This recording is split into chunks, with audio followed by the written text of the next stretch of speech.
Stories, awakening, possibility, social impact. Creating a culture of compassion, connection, and collaboration. You are listening to Hollyhock Talks, a podcast about the teachers and luminaries that make Hollyhock extraordinary. Hollyhock is Canada's leading leadership learning centre, located on Cortes Island. Hollyhock Talks brings a little piece of Hollyhock magic to you, wherever you are listening.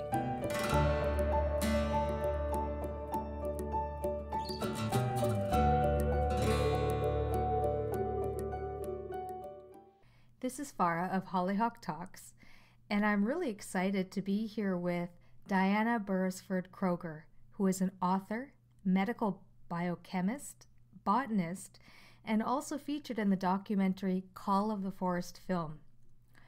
She was elected to the Royal Geographical Society and was named Utne Reader's World Visionary, and I'm so excited to be here to talk to you about forest bathing and sea scrubbing. These are two things that have been going on for a long, long time all over the world. And I think the introduction into North America is fairly new. And hopefully you will, in Hollyhock, premiere such things. Now, it seems that forest bathing is such a perfect medicine for modern times. As a scientist, can you talk about the benefits? Well, forest bathing has been practiced in Japan for 1,400 years. And where you're seated at Hollyhock right now, you have all of the sibling species on the western coast of North American continent that have very, very similar aerosols produced by your forests. So the benefits to the Japanese have been tremendous, absolutely tremendous for hundreds of years. And in the West Coast and on the West Coast, the species are producing those kind of aerosols with a different kind of sympathy between them. And they will, I would imagine in the future, be one of the big sources of health for really communities all up and down the West Coast. Now, what do you mean by aerosols? Well, I have to bring you into your imagination, and I have to sit you down like a child and say to you, we're going to play dolls here, because a lot of things I'm talking about are invisible. They're invisible like x-rays, and when you go to the dentist, you get your teeth x-rayed, but you don't see the x-rays. Same thing happens with the trees, especially the West Coast species. They grow to be majestic sizes, wonderful, wonderful sizes. But at the tops of all of these trees lie the medicines. And the medicines for the West Coast come in a packaged form that can fly. And they are liberated out into the air at certain times of the year, and they have what's known as perfume fixers on them. So when I take all of my people in Hollyhock for a walk, I will know about this, and the fixers fix the aerosols on the surface of the skin. And given time, given breathing practices, given the ability to walk and to do lots of different things, you will end up with these aerosols in the body. And those aerosols are fabulous. They do extraordinary things. They will rejuvenate you. They will give you a protection to your immune system. They will actually improve your breathing practices. And if you have got any lingering diseases or any lingering cold flus or whatever, we'll sort them out fairly fast. They're that good. It seems such a magical, enchanted thing when you speak of it in that way. Mm-hmm. It is magical because, you see, they're mostly invisible. But if you were an insect or if you were a bird or if you were a mammal, I mean, these creatures have got enormous powers of smell. Some people can smell them much better than others.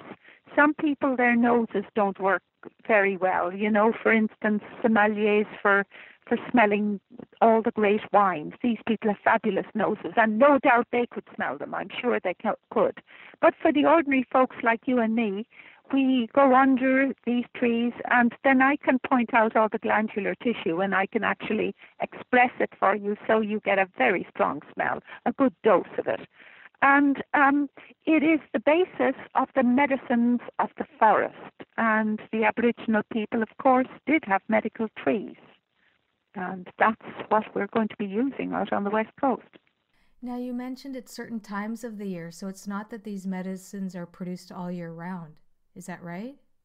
Yeah, that's right. Yeah. You have a system in the tree where you have, the 4 seasons.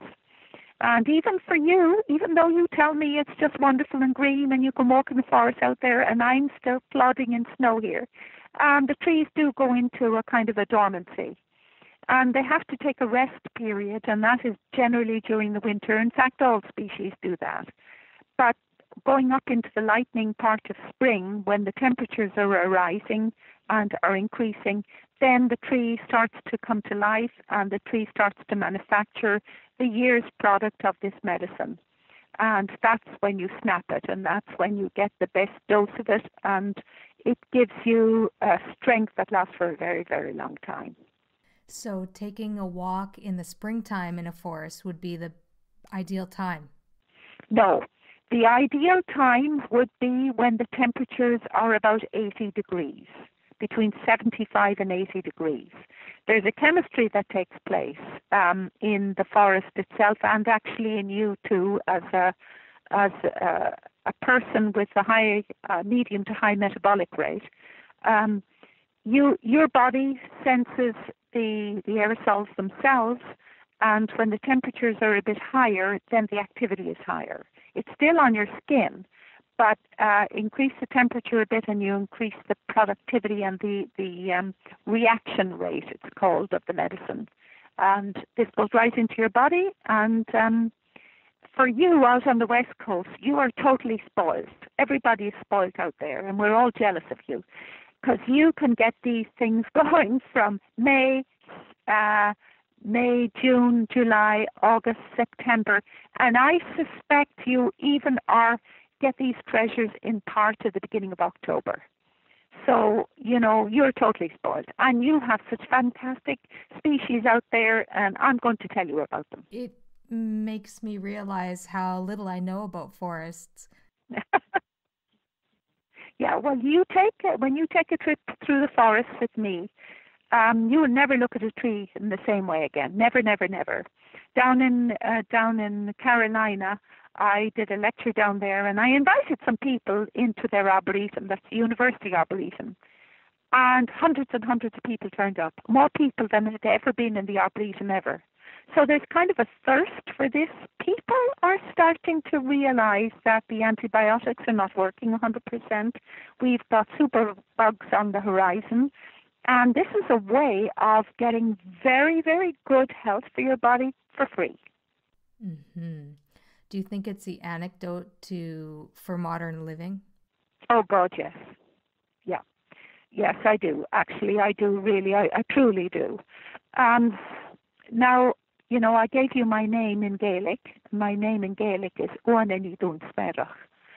And I am the last of a very, very powerful family in Ireland. My family were the kings of Munster, kings and queens of Munster. And I'm the last child from that regime. So I know a lot about ancient knowledge. It's been passed on to me. And we have, all of us in this whole global community, we have the body, mind, and soul. We do look after our body, mostly. We feed ourselves 3 times a day and we sleep and so on and so forth. But we have the mind. We have to care for our minds. And we also have to care for our souls. And in the Cathedral of the forest, you will meet your soul. You will meet the spirit of who you are and go into the child that you have inside in you and that you must talk to, and you must look after and be sure that you're healthy within you. And that's what nature and the forest can do for you. So the forests are not just a physical medicine, but also a spirit medicine. Yes, they are a spirit medicine, and they have been used by the Aboriginal people as a spirit medicine for thousands and thousands of years. And the people who were the actual the wise sages of the Western world were the people of Ireland and of the Celtic culture, and those people knew all of the Druidic systems, and the Druids were Druidic physicians, and they had to study for maybe up to 30 years. Very few people know about these things. And the first language that was the Western culture's language, like English you're using right now, was based on a language, based on an alphabet, which initiated with the tree. Each letter of the alphabet was the name of a tree, and that was the beginning of the English language. Very few people know that. Really? That's so fascinating that our language actually came from the forest. Mm-hmm. That's right. Yeah, that's right. And in ancient Indian times, the Ayurvedic medicine, in Sanskrit is very close to this script called Ogham script. It's ancient thinking. Mm-hmm.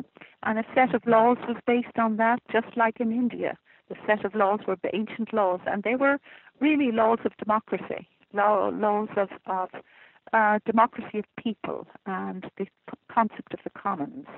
The idea that the fact that we can go forest bathing in the forest, you and I could go forest bathing in the forest, the breathing of that air is the act of the commons. Now, the other part of the program you're offering at Hollyhock, and the other treasure that we have here on the West Coast, is the ocean. Tell us about sea scrubbing. Mm-hmm. The interface between the great ocean and the land, that's where it all takes place. You know, you have your ozone layers that gives you a certain amount of relaxation. With ozone, increased oxygenation into the system, you have to rest. You have to actually take it easy because your mind is telling you that. But what happens with that is the two adrenal glands over your kidneys are actually re-regulating your body. And the adrenal glands actually say to your body to sit down and relax, and they produce less cortisol. Cortisol is hydrocortisone. It is the flight and fright index of the body, and it makes you relax. And by making you relax, by doing the things that I'm going to be doing with you, it lessens the strain on your heart, it lessens the strain on your kidneys and on your liver. It makes you more, it gives your whole body, your internal system, a holiday. And what exactly are the things that you're going to be doing at Hollyhock? Well, it depends on who's in my student group. It depends on who comes. I will individually deal with everybody, their wants and likes and dislikes. But for the most part, what the basic idea of this is that we will take certain species out of the ocean, and I don't mean going swimming into the ocean either, on the intertidal zone. We will do our collection, and then we will sit, and I will show you the anatomy of a seaweed. That is, I will show you the sexual reproduction of the seaweed and the areas where you should use as scrubs, because that's kind of fairly, you have to know about this. And what that does is it releases a tincture of iodine, of iodine into the mucilage of the seaweed. And then I will show you how to rub it on your body. And what that does is it increases the ability of your thyroid hormone underneath your chin to actually have a greater form of metabolic rate, and it has a greater ability to tamp down your allergy teeter in your body where you're super allergic to things. It actually gives your whole body a rest, while it gives you the ability to find. It's like taking you and bringing you into a garage. Let's say your machine isn't working that well. Let's say your car isn't. Let's say you're driving a Mercedes and it's not working very well. Well, I'll say to you, you come into my garage, I'll fine-tune the motors, and you go out of there speeding with your foot on the pedal. That's remarkable. I had no idea that seaweed could be used in that way. Oh, yes, and it has been in Ireland by the Celtic culture for maybe 3,000 years. It's used in Japan. I don't know if you know in Japanese, the types of food that they have in Japan are given a high status, so high that it's a World Heritage Site. The food is. Remarkable. Now that's just seaweed and sea scrubbing. So, yeah. So the other thing that these things will do for you is that they'll trim down your body. If you're suffering from a bit of overweight, it helps you to reduce your weight. I didn't know that. That's right. Yeah, but I mean, listen to me now. You've come from the forest of the land. We've been walking in the forest of the land, and what that is really is the process of forest bathing. But then the sea also has a great forest. The species in the sea are equivalent to the species on the land, except they happen to be under the sea. And they also need oxygen, they also need carbon dioxide, and they need all the things that the species on land need. But they're really smart. They're a very clever species, and they manage to survive underwater. But by doing that, they have an incredible ability to heal. It's like a sea garden. What about ocean bathing? Is there anything to just immersing yourself in the natural salt of the ocean? Oh, yeah, absolutely, yeah, because the saline match of the ocean is the saline match of your blood. Yeah, it's a rest, you see. It's a rest for, look at yourself, and you look at yourself, you're a unit. Actually, not to be rude, you are a bag of bones and flesh held in a bag of skin, right? I mean, not just you, I do, all of us are, because the skin covers the whole body. The skin gives us unity. The skin gives us the protection and function of unity. The dignity of man is within that circle. And what you do is you take that body and you swim. But you're matching saline to saline, and that is actually very, very, very good for your body. It gives your body a rest. And even if you're older and you just take off your shoes and your socks or whatever, your nylons or your whatever, and take a paddle in the water, that's very good for you too. And water is seawater, salt water is aseptic. I mean, in the old times, seawater was used for cooking. Seawater was used for scrubbing areas, and it gave them an aseptic surface. That was the old aseptic use of water. Remarkable how something so simple is so extraordinary. Yeah. This is, you said to me earlier on, the complexity of our lives has made us forget the simplicity of our lives, and we should be rich in simplicity. Yes, I think that there's so much truth in that. Mm-hmm. Because if you are rich in simplicity, then you can pass it around, and there's more for everybody else. It gives a smack in the face to greed. You can't be too greedy and also be simple at the same time.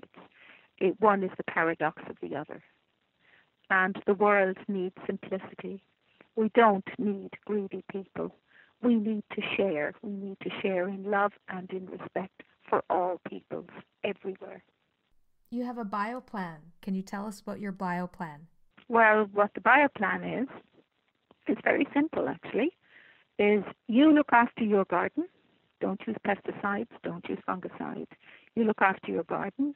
You feed the birds. Your neighbor then has a bioplan, feeds the birds, native species, native area, feeds the birds, feeds the flying bats, and so on and so forth. The whole road then becomes, clean. Then that gets caught everywhere, and then all of a sudden you have a green, clean town. You have a green, clean city, and that is actually happening. That is happening all over North America, and in fact it's happening in Europe too.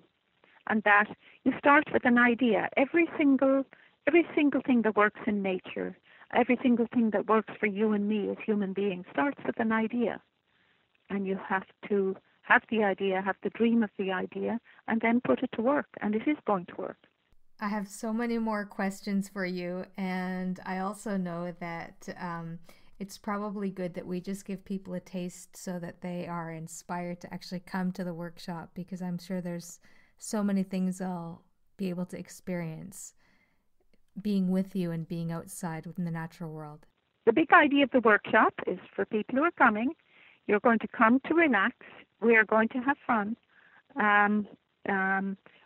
You and I are going to have fun, get to know one another, and you then will be my ambassadors, and I expect you to pass the word around. You will become the expert then and pass the word around. And the more people that benefit their health from this, the better the community, the better the society, and the better the continent. Well, that's a beautiful invitation to people, is to become ambassadors and pass along the wisdom of the forests and the sea. Thank you so much. It's been such a magical journey to listen to you speak and have a new window into forests. Well, it's been my pleasure and also my honor. Thank you, Vera. Stories, awakening, possibility, social impact. Creating a culture of compassion, connection, and collaboration. You are listening to Hollyhock Talks, a podcast about the teachers and luminaries that make Hollyhock extraordinary.